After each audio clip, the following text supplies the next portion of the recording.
Obviously, first and foremost, the truth that really matters is the gospel of Jesus Christ. Yeah. Without that, then we're in a lot of trouble. But SES also stands for good thinking, logical thinking. We believe in the natural law, that our government is based on God's moral law originally. And the further that we have moved away from God's moral law in this nation, the worse shape that we get into. That's how all of the Marxist and anti-Christian movement is coming in and really making Christianity a negative thing now, where it was a positive thing. I'm not one that believes America was created as a Christian nation, but Christianity certainly has been if nothing else, the conscience of America. And we're trying to erase that from our nation, and that's one of the major causes of the breakdown in not only our government, but in our culture as well. Phil Ginn joining us today here on the Meeting House on Faith Radio, the president of Southern Evangelical Seminary near Charlotte, North Carolina, joining us here at National Religious Broadcasters 2024.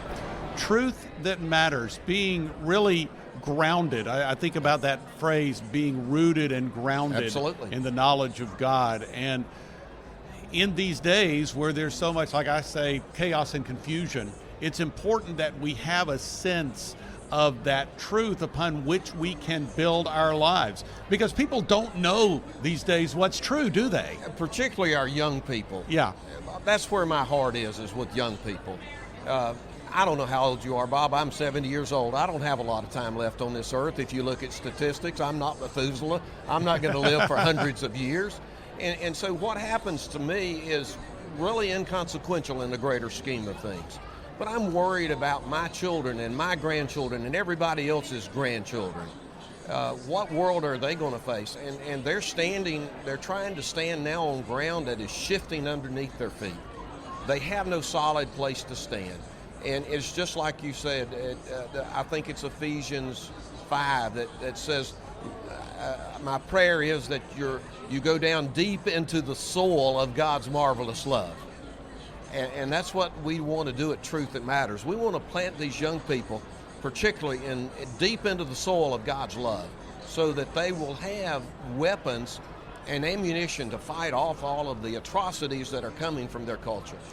Well, and I think about that phrase with Scripture that says, be ye doers of the word and Absolutely. not hearers only. Absolutely. And so it sounds like to me when you have people that are searching for truth and maybe haven't found the truth, they don't know what is true, and then all of a sudden the light comes on, they discover truth, the truth of the Scriptures, that can make a big difference not only in their own lives, but also in the lives of the people who come in contact with them. But it's a matter of doing more than just, of course, as we used to say before the online age, book knowledge. Right. Or head knowledge. Right. It's a matter of getting that knowledge from here in the your head heart. down to Absolutely. your heart. I forget who it was, but somebody, in fact, earlier today talking about that 6 inches from your head to your heart and how that's such an important thing. Well, you know, we get confused about the Great Commission sometimes, Bob. It doesn't say go and evangelize. The Great Commission says go and make disciples. Yeah. And that's what Truth That Matters is really about, going and making disciples, and which is really missing, I think, in our churches in particular today. I know I was discipled by my father. I'm so thankful for that, by my mother too, but my dad taught me lots of things about just how to become a man. Most of our homes don't have a father in them anymore. The majority of our homes, our children are being raised in non-traditional homes. I would say that when I was a judge, and I don't think I'm far off in this at all, 80% of the young people who came into my court as in trouble, one way or the other, didn't have a father. And so we've got to replace that kind of information. And I'm calling the fathers to task all across this nation and saying, you know, it's time for you to step up. It's time for you to do your job. Yeah. Not only for your children and your grandchildren, but everybody else's too.